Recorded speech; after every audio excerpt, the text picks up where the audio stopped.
brought up in a village in Derbyshire.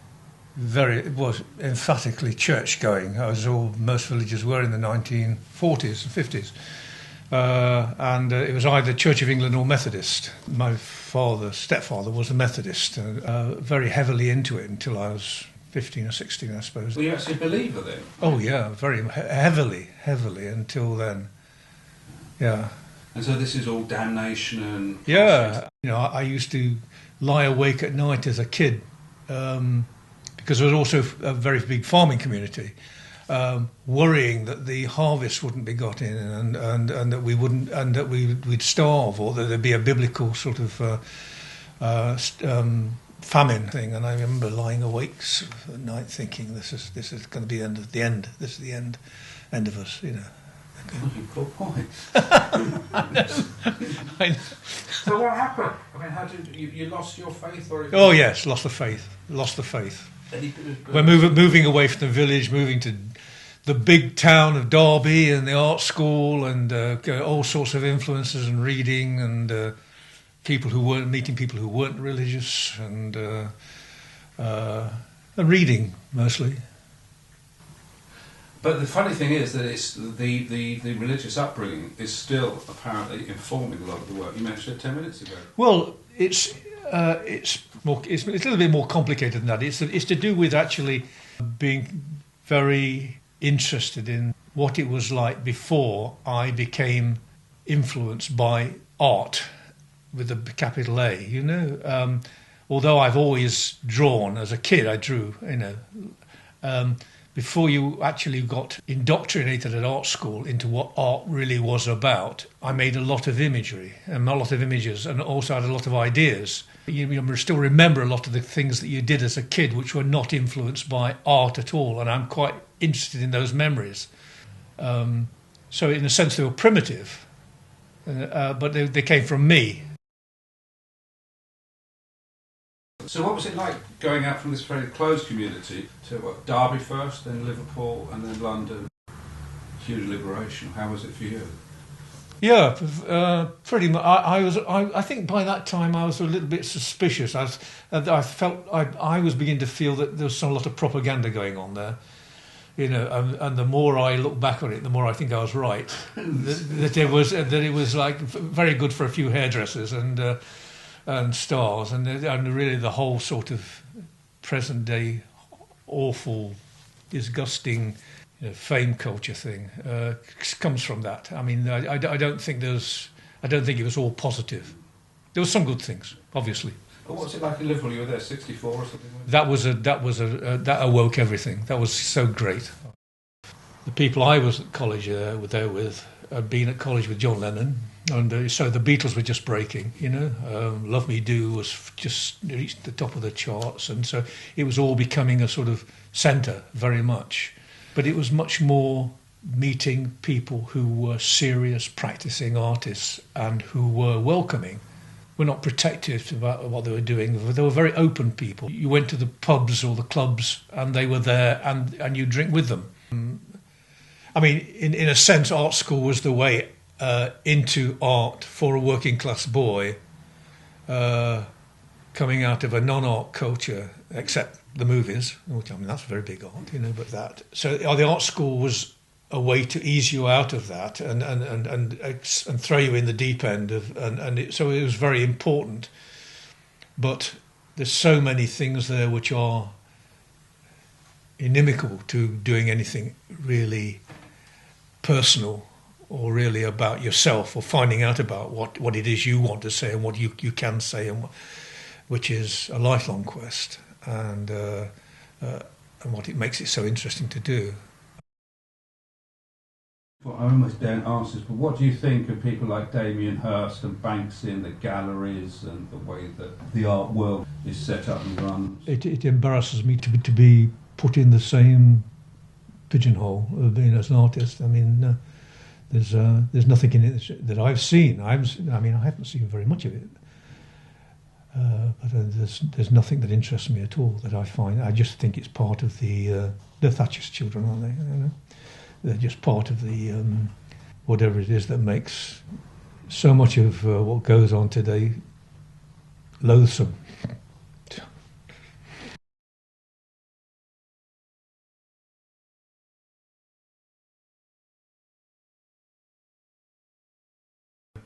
But this earlier one, The Dance Macabre. Dance Macabre. Yeah. What does that title refer to? Well, it's the Dance of Death, basically, and that goes way back through European mythology again. The actual imagery is not really related to that at all. One day I had time to kill in Paris catching the train back at the Gare du Nord, and so I walked around and I found that there was actually a Rue de Budapest at the back, which I found very interesting, and then even more interesting, the fact was it was a street of brothels with the tarts outside waiting for clients to come, and this whole thing was in the middle of the AIDS, and so evocative of the time and what was going on there, and so full of menace. But the actual image bears actually very little relation to that. That comes from two separate images, one which was a still life with a pear and a lemon, and the things on top was a telephone image mixed with a poster image I'd found in Budapest of a goose, and the other one is a cat. So there's a cat, goose and telephone on top. But, this was a period when I was really just coming out of being a dyed-in-the-wool abstract painter, becoming very bored with my own abstract painting. A lot of the most interesting work being done anywhere was suddenly stopped being abstract, was becoming figurative. And so I was really only had sort of 1 foot in either camp at that time, because it was a big move. I mean, I'd spent sort of so many years as an abstract painter. I was very committed and very anti everything that was going on other than abstract painting, and gradually become more and more figurative. And for me, it was like throwing windows open and letting the light in. I just suddenly found that there was a whole world out there that I found much more exciting and much more that I wanted to get involved with, and that remains the case.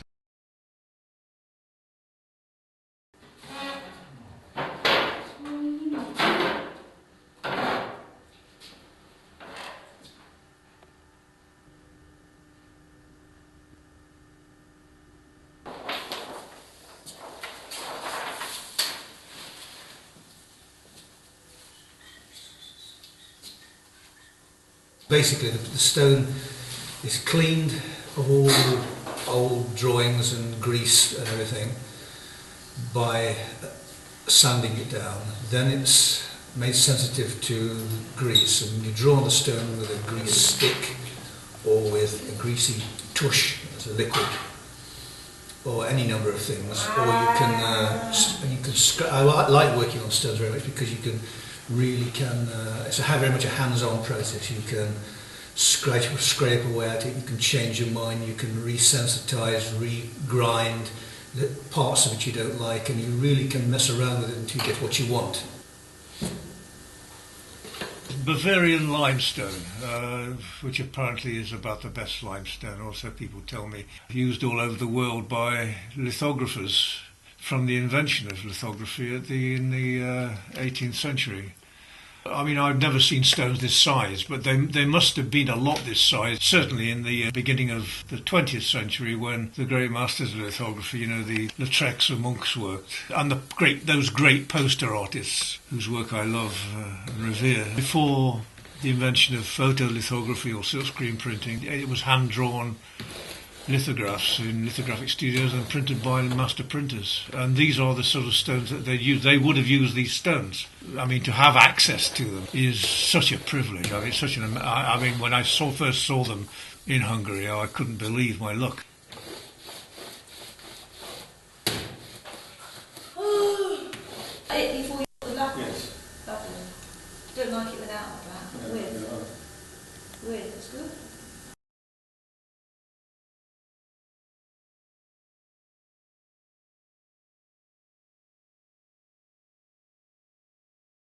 But a lot of people would find your work very angry, and it's very basic. There's lots of scatology and stuff like that in there. But I'm interested in using the word angry, because the first time that was used to me was in a show I had in London before I went to after I came back from New York, before I went to Budapest, in the the hiatus 3 years before in between coming back from New York with my severely disabled son and going to Budapest for his treatment.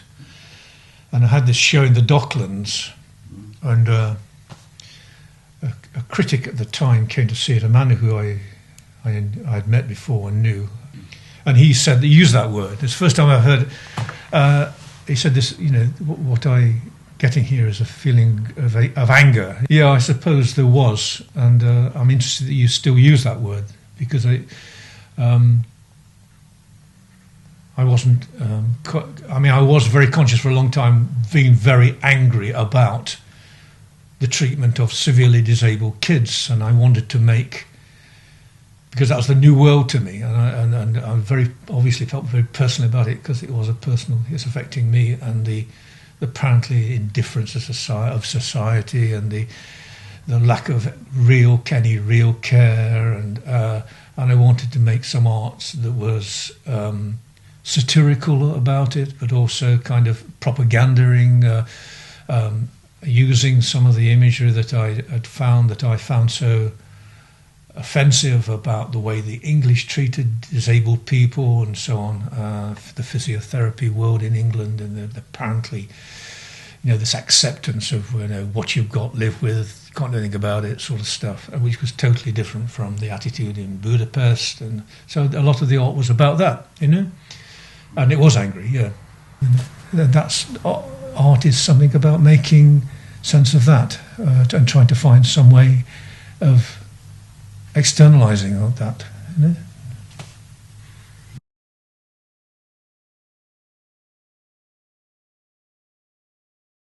The Oxford Indian Institute, have got a collection of Kalighat paintings. They're called the Kalighats, and one of their images is of a cat,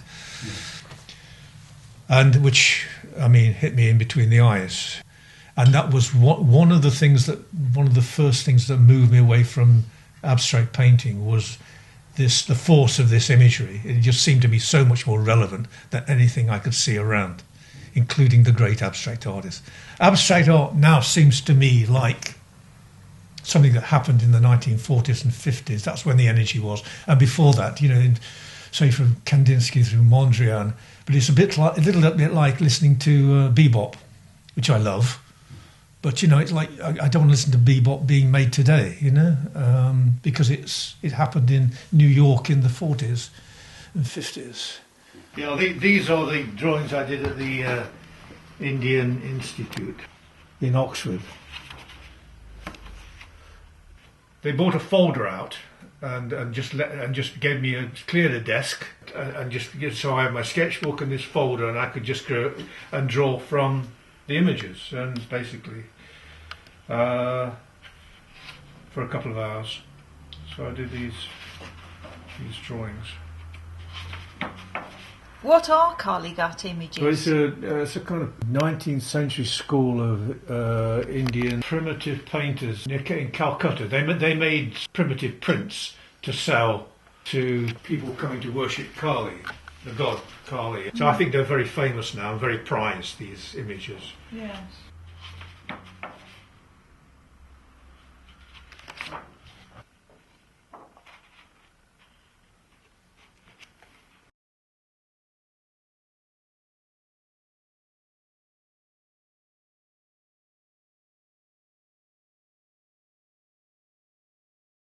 Humour is important. Yeah. Yes. So people are allowed to laugh at your work. Oh, absolutely. Yeah. Yes. I love dirty jokes. I always have done. I love English, not just saucy postcards, but very dirty ones or very funny. I find.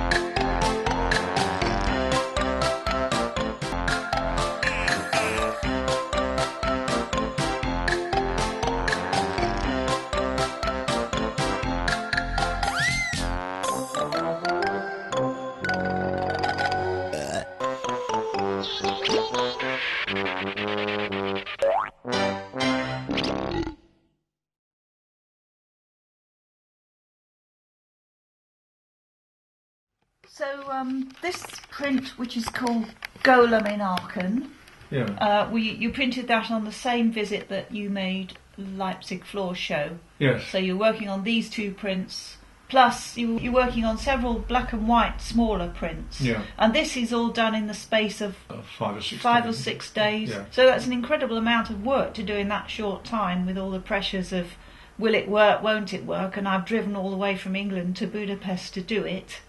But I suppose you must be used to that by now. Yeah, and I also never forget just what a privilege it is to have access to that. There's terrific people and that terrific print studio.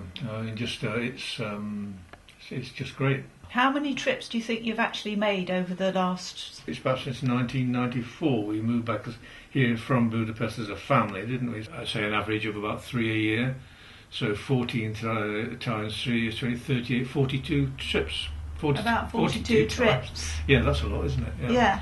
It's a lot of miles of driving. 3,000 mile return trip. Yeah. Because the decisions you make have to be fairly definite and rapid. Yes, but I think it's an important thing to point out to people is that I don't go with something which I am then going to just reproduce from a bit of paper. I think you have to go with a very open feeling because, I mean, these things have a dozen more colours on them, each one printed. Quite a laborious process of cleaning the press after each colour, cleaning the stone off, redrawing the stone with the next colour. After the second or third colour, even sometimes after the first colour, you have got to revise and you've got to rethink because it's not what you thought it was going to be like. It never is, and I suppose if it was, it wouldn't be worth doing.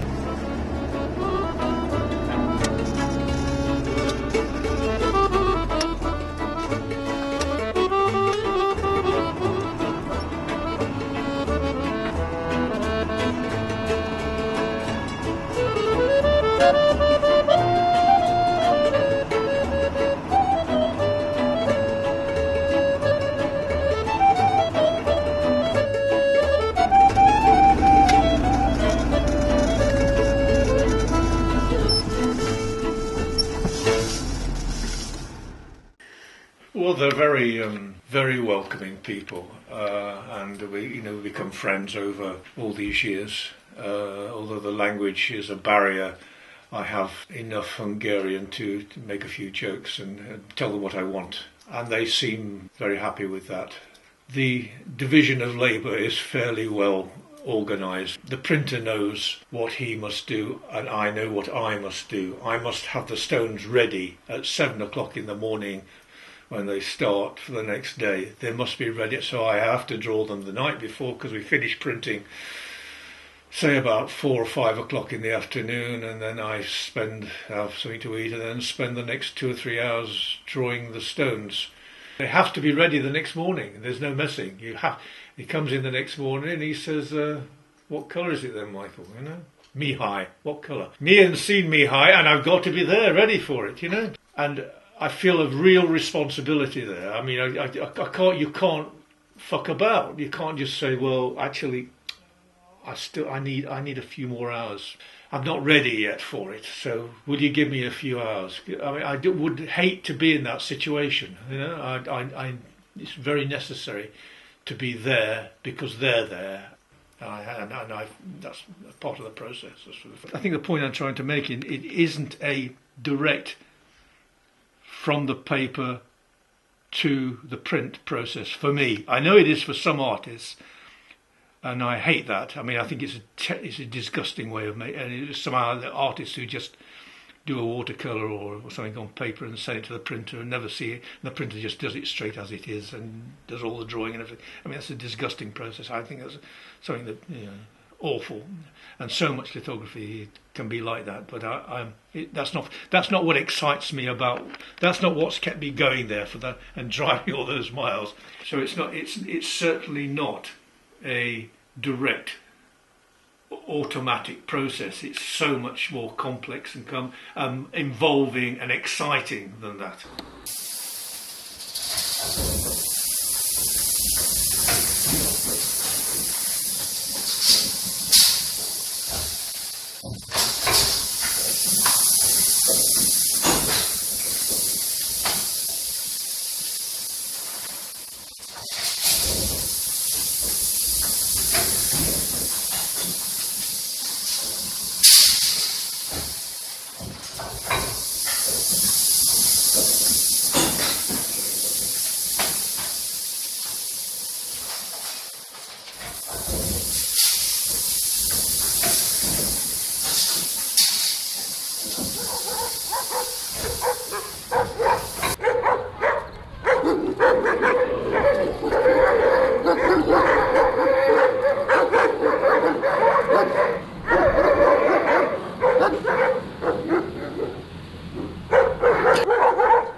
Spend a lot of time making studies before I arrive at this approximately the sort of image I go and make a print of.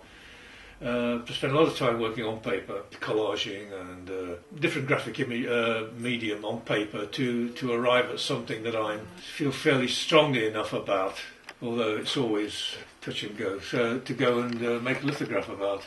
Because I always have the time factor, which has become part of the process as well. I book a slot, so there is a time limit. Unlike painting, where someone like me who doesn't show paintings in galleries or things, where I don't have an exhibition to work for. This has become something like that, where I have a time slot to make, which is very important. It's a nice thing to have. The golem figure is actually derived from a physiotherapy handbook when I came back to England of how a severely disabled child could stand in a standing frame. And it horrified me, this coming from Budapest and the kind of things they were doing there with severely disabled children, to find this. So the figure's become developed over the years, a very diagrammatic figure. So in here it's become a sort of tree or a thorny bush or something. Aachen has a museum with a very fine altarpiece, and at the back of the altarpiece there are these paintings, very primitive paintings on the altarpiece of people being impaled on what appears to be something like a rose bush or thorny growth. And I did some drawings on the spot there of this thing, and so that's where these come from.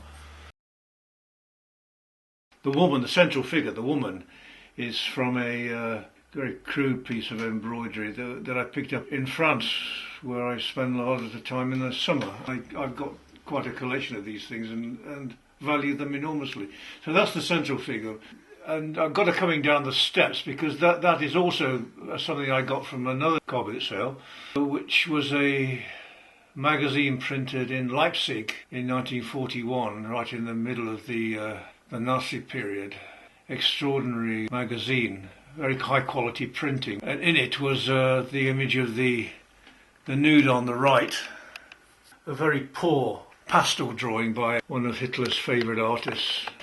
So I took that and the other thing and put it in a context of Albi Cathedral, which is south central France. It's one of my favourite places in France, with a huge painting, a mural done on the end wall.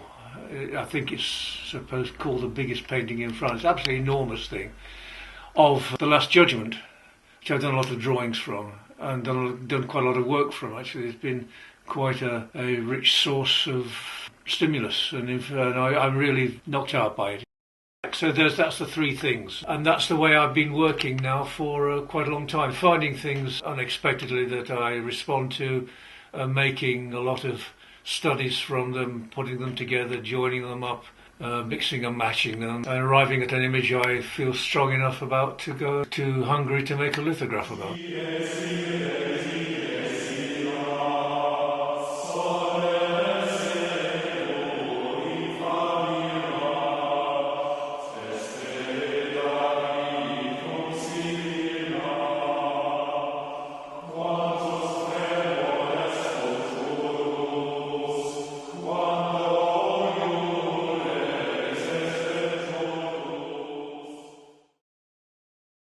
You've got a studio here and a studio in France in an old barn, which is much bigger, but you can only use it when the weather's reasonably warm. What's the difference between working there and working here? Well, one fundamental difference is there I use oil paint. I paint on canvas. I mean, I work my hands, and there's dirt, and oil paints can be a very dirty medium.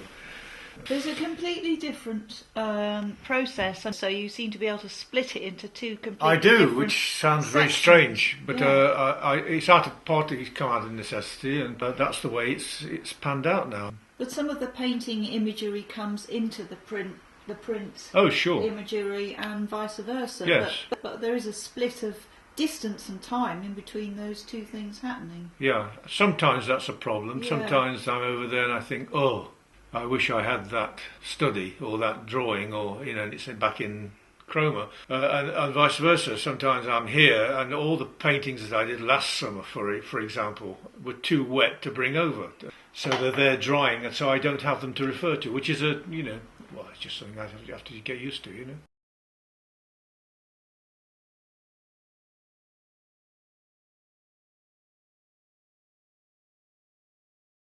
Obviously. Well, the Nazi thing obviously comes because I've spent the last 15 years driving through Germany to Budapest from Cromer, so I've got to know it, and the fascination that in my lifetime it's changed from the barbarians to what it is now, and I just can't walk around the street of a small town in southeastern Germany without thinking the people who are a little bit older than me, what they've seen in their lives and what they've been through and what they believed in, and all this change, and how it was all totally wrecked and now it's now totally rebuilt, but what goes on inside their heads. This is a hugely fascinating thing for many people, for me included. But the unnamed primitives that you see in German museums are very much part of what it's all about. The drawing and quartering of the horrors of Christianity. This goes back to the Methodist stuff, doesn't it, to some extent? Heaven and hell, awful retribution and threats to keep people down and all this sort. Yes, I mean the incredibly in-your-face imagery of those artists, and which hung in the churches, and that is of great influence and stimulus, and I find it very exciting. I've only ever seen anything in an English church which compares with, and that was recently down in Suffolk, a church just south of Southwold, a little village church. I've just been trying to use some of those things. Incredibly rare in England, but very common in Europe. It's not a decision, but it's a kind of it's a sense of that you just want to respond as forcefully as you can to the influences that you see, that this is coming over to you as something important and good, and this is what I want to do something about.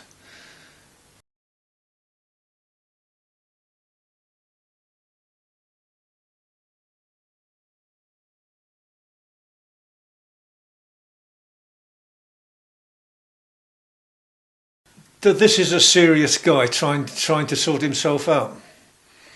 A serious artist trying to find something very personal to do, and not for cheap laughs or cheap shocks or shocking the bourgeois. None of that. But if that happens, that's something I can't avoid. No, I find myself part of a long tradition. Very much, I saw a Goya show last year in Paris. I thought, if I could get somewhere, anywhere near his ankles, I'd be very happy. This man's doing what I would want to do. Seeing Grunewald's Crucifixion in Colmar changed my. It's like kind of old Bruegel in Vienna. I mean, all this sounds like it's very grand. He's going all over Europe, but I do go all over Europe on my way to Budapest. So I've seen these. So these things are part of my life now, and I just that's the tradition I believe in. I mean, that's what I think I'm part of. I hope, just a minor little eddy somewhere, of that grand tradition.